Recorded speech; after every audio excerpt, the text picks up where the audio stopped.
Hi friends, welcome to competitive exam special. Friends, ఇప్పటివరకు ఎవరైనా మన ఛానల్ సబ్స్క్రైబ్ చేయనట్లయితే సబ్స్క్రైబ్ చేయండి. ఈ వీడియోలో మనం ఫిబ్రవరి 21కి సంబంధించిన కరెంట్ అఫైర్స్ మీద ఏర్పాటు చేసిన బిట్స్ని తెలుసుకుందాం. ఫస్ట్ వచ్చేసి, recently union government has issued order setting up the NITI forum for. రీసెంట్గా కేంద్ర ప్రభుత్వం నీతి ఫోరంని ఏర్పాటు చేయాలని ఆర్డర్స్ని ఇష్యూ చేయడం జరిగింది. ఈ నీతి ఫోరంని ఏ రీజియన్ కొరకు ఏర్పాటు చేస్తున్నారు? ఆన్సర్ వచ్చేసి నార్త్ ఈస్టర్న్ రీజియన్. దీనికి నీతి ఆయోగ్ వైస్ చైర్మన్ అయినటువంటి రాజీవ్ కుమార్, అలాగే minister of development of north eastern region అయినటువంటి డాక్టర్ జితేంద్ర సింగ్ అధ్యక్షతన ఈ ఫోరం అనేది పనిచేస్తూ ఉంటుంది. తర్వాత cabinet committee on economic affairs approved the methodology for the auction of coal mines blocks for sale of commodity for private sector.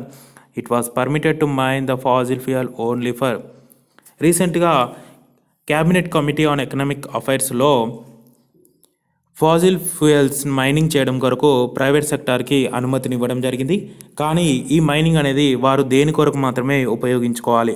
Answer వచ్చేసి captive use. Captive use అంటే వారు తమ సొంత అవసరాలకి సరిపోయేంతగా జనరేట్ చేసుకోవడం కొరకు పర్మిషన్ ఇవ్వడం జరిగింది.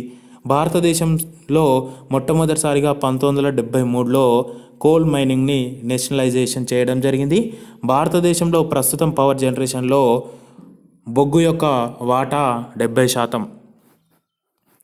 తర్వాత prime minister Narendra Modi inaugurated the 2-day UP investor summit in. ఉత్తరప్రదేశ్లో 2 రోజుల పాటు నిర్వహించే యూపీ ఇన్వెస్టర్స్ సమ్మిట్ని భారత ప్రధాని నరేంద్ర మోడీ ప్రారంభించడం జరిగింది. అది ఏ ప్రదేశంలో ప్రారంభించాడు? ఆన్సర్ వచ్చేసి లక్నో. ఈ సమ్మిట్ని ఉత్తరప్రదేశ్ ప్రభుత్వం ఆర్గనైజ్ చేయడం జరుగుతుంది. దీని ద్వారా ఉత్తరప్రదేశ్ రాష్ట్రంలో ఉన్నటువంటి వేరియస్ సెక్టార్స్ యొక్క ఇన్వెస్ట్మెంట్ ఆపర్చునిటీస్ పొటెన్షియాలిటీని ప్రపంచానికి పరిచయం చేయడం కొరకు ఈ సమ్మిట్ని నిర్వహిస్తున్నారు. తర్వాత which state government has made vaccination compulsory for school admissions from next academic year onwards. వచ్చే అకాడమిక్స్ ఇయర్ నుండి స్కూల్ అడ్మిషన్కి వ్యాక్సినేషన్ కంపల్సరీ చేస్తూ ఏ రాష్ట్ర ప్రభుత్వం రూల్స్ని ఫ్రేమ్ చేసింది? ఆన్సర్ వచ్చేసి కేరళ.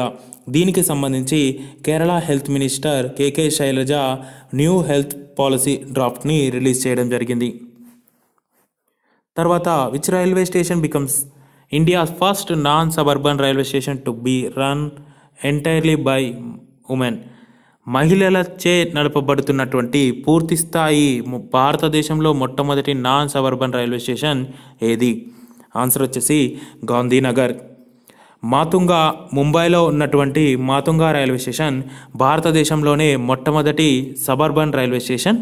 మొట్టమొదటి non suburban railway station Gandhinagar. ఇది జైపూర్లో ఉండడం జరిగింది. తర్వాత the world's tallest Buddha స్తూపా will be built at. ప్రపంచంలోనే టాలెస్ట్ బుద్ధ స్తూపాన్ని నిర్మిస్తామని ఇటీవల ఏ రాష్ట్ర ప్రభుత్వం ప్రకటించింది? ఆన్సర్ వచ్చేసి జార్ఖండ్. ప్రస్తుతం ప్రపంచంలోనే టాలెస్ట్ బుద్ధ స్తూప బీహార్లో ఉండడం జరిగింది. ఆ స్తూపం యొక్క హైట్ 104 అడుగులు. ఆ స్తూపాన్ని కింగ్ అశోక నిర్మించడం జరిగింది. దాన్ని అధిగమించి ప్రపంచంలోనే టాలెస్ట్ బుద్ధ స్తూపాన్ని జార్ఖండ్లో నిర్మిస్తామని ప్రకటించారు. తర్వాత recently which state government launched food canteen setup under the Antyodaya Aahar Yojana. Antyodaya Aahar Yojana కింద ఇటీవల ఏ రాష్ట్ర ప్రభుత్వం ఫుడ్ క్యాంటీన్స్ని ప్రారంభించింది? ఆన్సర్ వచ్చేసి హర్యానా. దీన్ని Haryana chief minister Manohar Lal Khattar video conference ద్వారా ప్రారంభించడం జరిగింది. ఈ అంత్యోదయ ఆహార్ యోజన కింద పేదవారికి 10 రూపాయలకే ఆహారాన్ని అందిస్తారు. తర్వాత 6th edition of annual military exercise named Garuda Shakti between India and. 6వ యాన్యువల్ మిలిటరీ ఎక్సర్సైజ్ అయినటువంటి గరుడ శక్తి భారతదేశం మరియు ఏ దేశం మధ్య నిర్వహిస్తారు? ఆన్సర్ వచ్చేసి ఇండోనేషియా.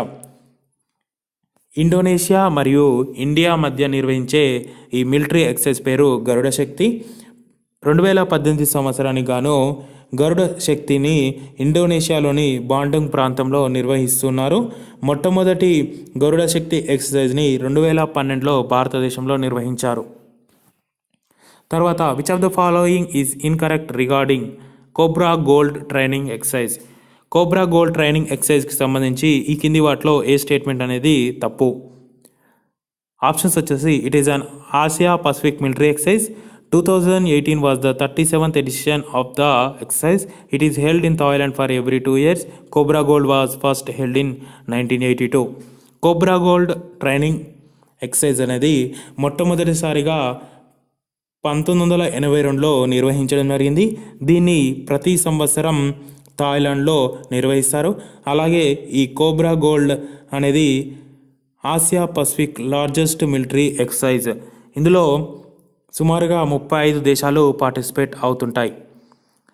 ఇందులో ఇన్కరెక్ట్ వచ్చేసి it is held in Thailand for every 2 years. కాదు, థాయిలాండ్లో ప్రతి సంవత్సరం కోబ్రా గోల్డ్ ట్రైనింగ్ ఎక్సర్సైజ్ని నిర్వహించడం జరుగుతుంది. తర్వాత according to a leading auditing and consulting firm which country has highest smart city pilot projects in the world. Leading auditing and consulting firm అయినటువంటి Deloitte report ఆధారంగా ప్రపంచంలో ఏ దేశం అత్యధికంగా స్మార్ట్ సిటీ పైలట్ ప్రాజెక్ట్స్ని కలిగి ఉంది? ఆన్సర్ వచ్చేసి చైనా. చైనాలో సుమారుగా 500 స్మార్ట్ సిటీ పైలట్ ప్రాజెక్ట్స్ అనేవి ఉండడం జరిగింది. ప్రపంచవ్యాప్తంగా ప్రస్తుతం 1000 స్మార్ట్ సిటీ పైలట్ ప్రాజెక్ట్స్ అనేవి కన్స్ట్రక్షన్ కొన్ని రెడీ అయినవి ఉండడం జరిగింది. అందులో అత్యధికంగా 500 చైనా దేశం నుండే ఉండడం జరిగింది. భారతదేశం నుండి ఇటీవల భారత ప్రభుత్వం 99 స్మార్ట్ సిటీస్ని ప్రకటించింది. తర్వాత which country was set to become the first country to launch its own version of cryptocurrency petro. ఇటీవల ఏ దేశం సొంతంగా క్రిప్టోకరెన్సీని ప్రారంభించింది? ఆ దేశం పేరు ఏమిటి? ఆన్సర్ వచ్చేసి వెనిజులా. ఈ వెనిజులా లాంచ్ చేసినటువంటి పెట్రో క్రిప్టోకరెన్సీకి వెనిజులా క్రూడ్ ఆయిల్ రిజర్వ్స్ వాళ్ళు బ్యాక్ ఎండ్గా పనిచేస్తున్నారు. తర్వాత according to UNICEF India has been ranked dash worst among 52 లో middle income countries based on the number of children dying within the first month of their birth. పుట్టిన మొదటి నెలలోనే చనిపోయే రేట్ని newborn mortality rate అంటాము. ఇటీవల ప్రకటించిన UNICEF report ఆధారంగా newborn mortality rate ఆధారంగా భారతదేశం యొక్క ర్యాంక్ ఎంత? ఆన్సర్ వచ్చేసి 12. ఈ ర్యాంక్లో ప్రథమ స్థానంలో జపాన్. ప్రతి 1000 మందిలో 0.9 మంది చనిపోవడం జరుగుతుంది. దాంతో మొదటి స్థానంలో ఉండడం జరిగింది. చివరి స్థానంలో పాకిస్తాన్ ఉంది. పాకిస్తాన్లో ప్రతి 1000 మంది పిల్లలలో 45.6 మంది చనిపోతున్నారు.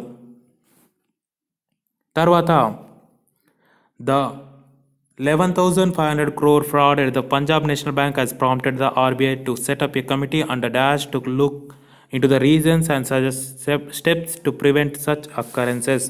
రీసెంట్గా పంజాబ్ నేషనల్ బ్యాంక్లో 11,500 crore ఫ్రాడ్ అనేది జరిగింది.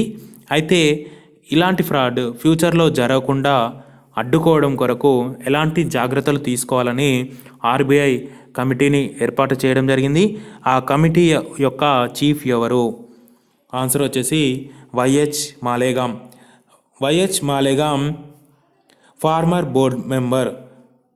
అలాగే ఈ కమిటీలో భరత్ దోషి, ఎస్ రమన్, నంద్ కుమార్ సరావడే మెంబర్స్గా ఉండడం జరుగుతుంది.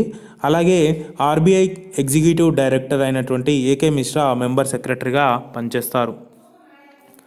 తర్వాత union minister of state for power, new and renewable energy inaugurated the international research and development conclave in. Union minister state for power, new and renewable energy అయినటువంటి ఆర్కే సింగ్ ఇటీవల ఇంటర్నేషనల్ రీసెర్చ్ అండ్ డెవలప్మెంట్ కాన్క్లేవ్ని ఎక్కడ ప్రారంభించాడు? Answer వచ్చేసి న్యూఢిల్లీ. ఈ conclave అనేది 2 రోజుల పాటు జరుగుతుంది.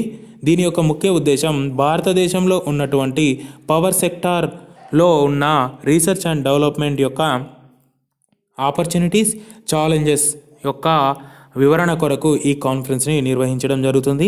ఈ కాన్ఫరెన్స్ని సెంట్రల్ ఎలక్ట్రిసిటీ అథారిటీ వాళ్ళు ఆర్గనైజ్ చేస్తారు. తర్వాత recently Kamal Haasan has launched of his political party named as. రీసెంట్గా యాక్టర్ కమల్ హాసన్ సొంతంగా పొలిటికల్ పార్టీని తమిళనాడులోని మదురైలో ప్రారంభించడం జరిగింది. ఆ పార్టీ పేరు ఏమిటి? మక్కల్ నీది మయ్యం. దీని అర్థం జస్టిస్ ఫర్ పీపుల్. తర్వాత who will be the next chairperson of the prestigious Indian institute of advanced study. ప్రఖ్యాత Indian institute of advanced study next చైర్పర్సన్గా ఎవరిని ఎన్నుకున్నారు? ఆన్సర్ వచ్చేసి కపిల్ కపూర్. కపిల్ కపూర్ ప్రస్తుతం చైర్పర్సన్గా ఉన్నటువంటి చంద్రకళ పాడియా స్థానంలో కొత్త చైర్పర్సన్గా బాధ్యతలు స్వీకరించబోతున్నాడు. ప్రస్తుతం ఇతను వార్దాలో ఉన్నటువంటి మహాత్మా గాంధీ అంతర్రాష్ట్రీయ హిందీ విశ్వవిద్యాలయ ఛాన్సలర్గా పనిచేస్తున్నారు. తర్వాత in recent ICC rankings who has reclaimed the number 1 spot in ICC ODI batsmen rankings. ఇటీవల ఐసీసీ వారు ర్యాంకింగ్స్ను ప్రకటించడం జరిగింది. ఆ ర్యాంకింగ్స్లో ఐసీసీ ఓడి బ్యాట్స్మెన్ ర్యాంకింగ్స్లో నెంబర్ 1 స్థానాన్ని పొందిన క్రికెటర్ ఎవరు? ఆన్సర్ వచ్చేసి విరాట్ కోహ్లీ. విరాట్ కోహ్లీ బ్యాట్స్మెన్ ర్యాంకింగ్స్లో మొదటి స్థానంలో ఉండే ఇంటర్నేషనల్లో ఉండడం జరిగింది. బౌలింగ్ విభాగంలో జాస్ప్రీత్ బుమ్రా, టీం విభాగంలో భారతదేశం ఉంది.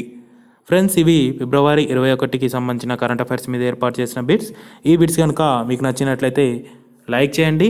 ఈ బిట్స్ మీద మీ ఒపీనియన్ని కామెంట్ సెక్షన్లో తెలపండి. ఈ బిట్స్ కనుక మీకు నచ్చినట్లయితే ఫ్రెండ్స్తో షేర్ చేయండి. ఇప్పటివరకు మన ఛానల్ సబ్స్క్రైబ్ చేయనట్లయితే సబ్స్క్రైబ్ చేయండి. Thank you.